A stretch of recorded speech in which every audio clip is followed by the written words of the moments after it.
उत्तराखंड प्रकृति का बहुमूल्य उपहार है जो अपनी प्राकृतिक खूबसूरती के लिए विश्वविख्यात है। लेकिन पिछले कुछ समय से इसकी प्रसिद्धि यहाँ लगातार बढ़ती प्राकृतिक आपदाओं के लिए अधिक हुई है।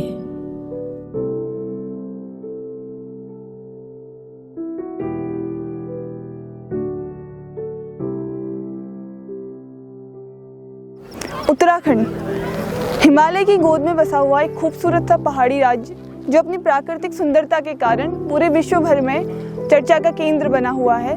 लेकिन पिछले कुछ सालों से उत्तराखंड सिर्फ प्राकृतिक खूबसूरती के कारण ही नहीं बल्कि यहाँ पर आ रही प्राकृतिक और मानव जनित आपदाओं के कारण भी चर्चा के केंद्र में है।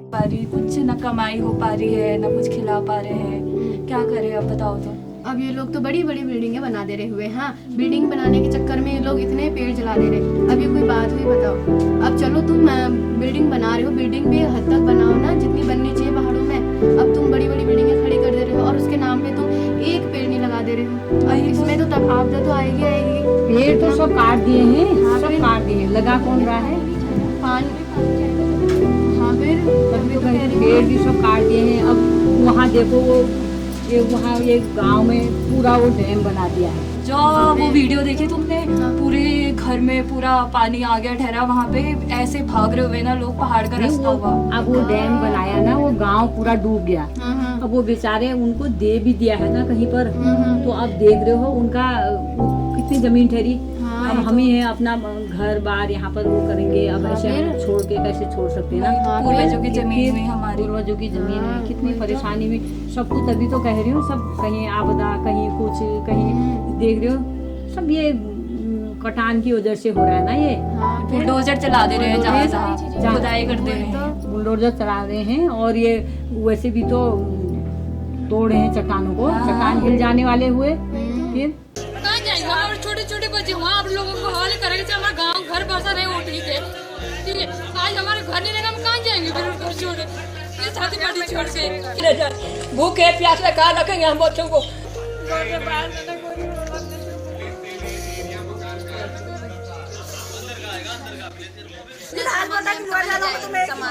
ये देखो जरा आप लोग ये ले जा रहे सामान वगैरह सड़क में डाल रहे रख रहे हम लोग अपने डेरा। छोटे बच्चे वो देखो, छोटे छोटे बच्चे से आज उधर घूम रहे। गाँव में रहेंगे तो कहाँ जाएंगे छोटे बच्चे हमारे। अभी हम निकल गए घर से, कहाँ जाए हम, सड़क में बैठना पड़ेगा हम वहाँ पे हैं। जो हमारे दादा बाबा की हर दादा परदादा की जमीन है उस घर छोड़ के जाना पड़ा है हमको। इतने से छोटे छोटे बच्चों उठा के हमको जाना पड़ा।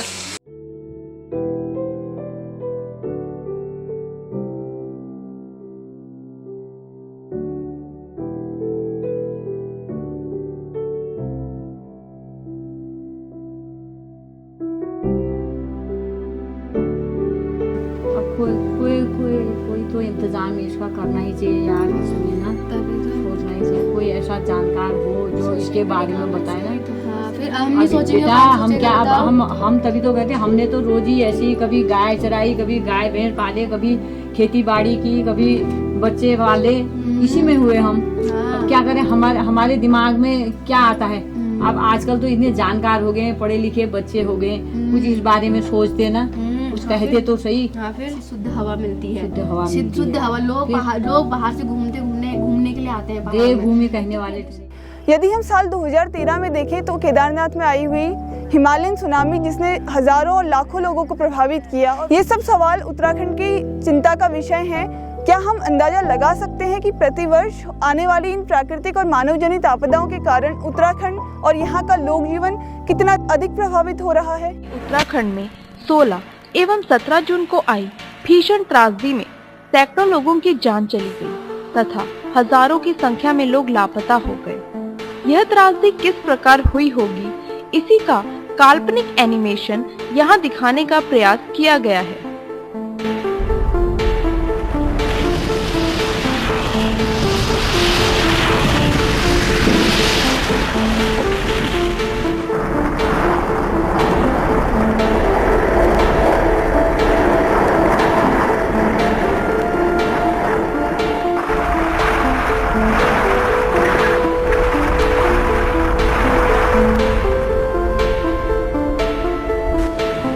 उत्तराखंड में आई भीषण त्रासदी का मुख्य कारण अतिवृष्टि एवं संभवतया चोराबारी ताल का फटना था, जिसके कारण केदारनाथ रुद्रप्रयाग में हमेशा शांत रहने वाली सरस्वती तथा मंदाकिनी नदी में भीषण बाढ़ आई।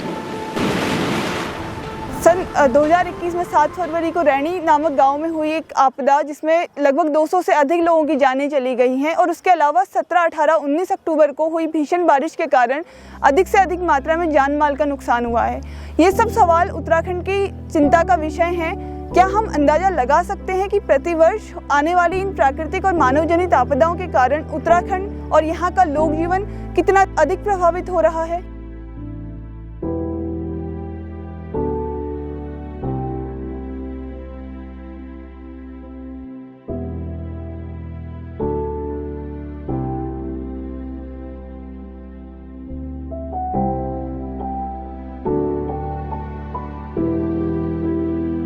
कृषि और पर्यटन का व्यवसाय आजीविका के प्रमुख स्रोतों में से एक है, लेकिन हर साल बाढ़ और भूस्खलन के चलते सैकड़ों हेक्टेयर भूमि बर्बाद हो जाती है, जिस कारण पर्यटन और कृषि जैसे व्यवसायों पर काफ़ी बुरा प्रभाव पड़ता है। इन आपदाओं के चलते जो गांव की महिलाएं हैं और उसके साथ साथ जो आम जनजीवन है वो प्रभावित हो रहा है, क्योंकि प्रमुख व्यवसाय से लोगों की दूरी बनती जा रही है। फिर उस ऐसा आओ, मैंने अपने सास को बोला, सास आ गया, उन्होंने कहा क्या आ गया, मैं फिर बोल रही थी, वो ग्रेसर टूट के आ गया, बोलने था हवा से मैं ऐसे गिरी, फिर मेरे को पता ही नहीं दिखा, कुछ नहीं दिखा, अंधेरा पड़ गया था वहाँ, धूल ही धूल, अंधेरा। ऋषिगंगा वाला जो फ्लड था, इसमें अब ये क्लियर हो गया कि एक बहुत बड़ा एवलांच जो है वो गिरा और उसने पूरी रौंथी गार्ड को जो है वो ब्लॉक कर दिया। अब वो रौंथी गार्ड कितने घंटे ब्लॉक रही, 8 घंटे भी हो सकती है, 10 या 12-13 घंटे। और उसके बाद क्या हुआ कि जो वो मटेरियल ऊपर से गिर करके जिसने रौंथी गार्ड को ब्लॉक किया था वो टूट गया। जब प्रेशर बना, पानी जमा हुआ तो टूट गया। टूटने के बाद वो अपने साथ इतना मलबा लाया कि उसने ऋषिगंगा को तो ब्लॉक कर दिया, और जो नीचे एक हाइड्रो प्रोजेक्ट था 12.5 या 13 मेगावाट का, उसको कंप्लीटली वैनिश कर दिया।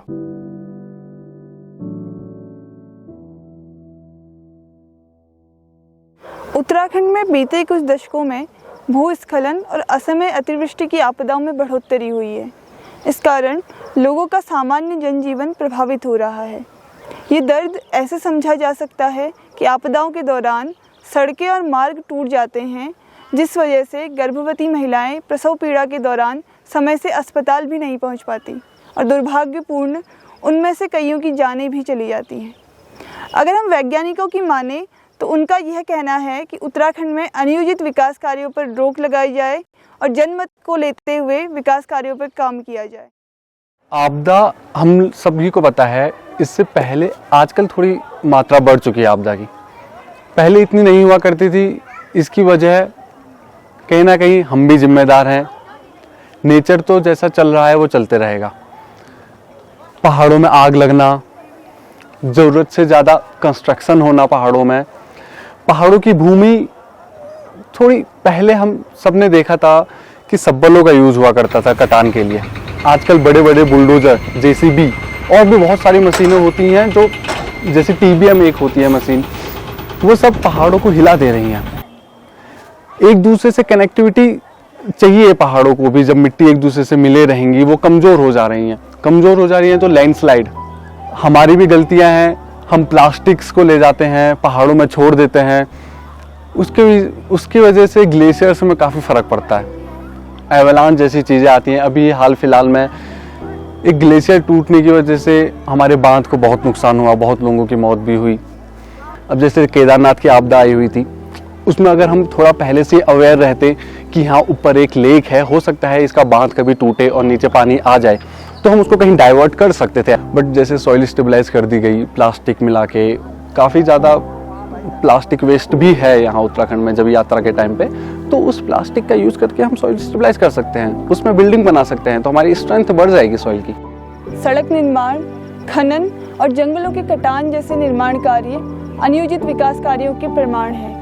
इन सब विकास कार्यों के चलते उत्तराखंड में भूस्खलन जैसी आपदाएं लगातार बढ़ती जा रही हैं। टिहरी बांध और पंचेश्वर बांध जो नव प्रस्तावित बांध की परियोजना है, इन सब के खौफ से उत्तराखंड अभी जूझ रहा है। बन रही ऑल वेदर रोड को अगर हम देखें तो ये जो सड़कें हैं, इन सड़कों ने परिवहन और यात्रा में जनता के बीच में एक खौफ की स्थिति पैदा कर दी है। क्या उत्तराखंड इन विकास कार्यों के नाम पर हो रहे विनाश से मुक्त हो पाएगा? आपदा की दृष्टि से उत्तराखंड एक अति संवेदनशील राज्यों में से एक है, जहां पर लगातार प्राकृतिक और मानव जनित आपदाएं बढ़ती जा रही हैं, लेकिन काफ़ी हद तक इन आपदाओं को हम नियंत्रित कर सकते हैं, जिसमें से जंगलों की आग को कम किया जा सकता है, क्योंकि जंगलों की आग एक मानव जनित आपदा है और इस पर रोक लगाकर हम अपने पर्यावरण को नुकसान पहुंचने से बचा सकते हैं और इसके अलावा जो जंगली जानवर और हमारी प्राकृतिक संपदाएं हैं उनका नुकसान कम कर सकते हैं। इसके अलावा जो प्लास्टिक का जो कचरा है उसको कम से कम प्रयोग में लाया जाए, जिससे उत्तराखंड की जो प्राकृतिक सुंदरता है वो बनी रहे। और इसके अलावा हम अधिक से अधिक मात्रा में वृक्षारोपण कर सकते हैं, और वृक्षारोपण करने के साथ साथ एक बहुत ज़रूरी चीज़ जो है वो यह है कि जो लगे हुए वृक्ष हैं उनको संरक्षित किया जाए और कम से कम जंगलों को हानि पहुंचाई जाए। इन कुछ प्रयासों के अलावा प्राकृतिक आपदा के तनाव को कम करने हेतु हमें प्रकृति के साथ सामंजस्य स्थापित करके नवीन हरित ग्रीन टेक्नोलॉजी तकनीकी को सीखकर अधिक से अधिक लोगों तक इस जानकारी को पहुंचाना होगा तथा प्रकृति के संतुलन को विनाश से बचाने हेतु लोगों को जागरूक व प्रेरित करना अति आवश्यक है। इसी प्रयास के साथ हम उत्तराखंड के उज्जवल व प्रकृति समृद्ध भविष्य की कामना करते हैं। यदि हम इन आपदाओं से सीख लेकर भविष्य के लिए वैज्ञानिक ज्ञान प्राप्त कर लेंगे तो हमारी आने वाली पीढ़ी पर इसका निश्चित रूप से सकारात्मक प्रभाव पड़ेगा।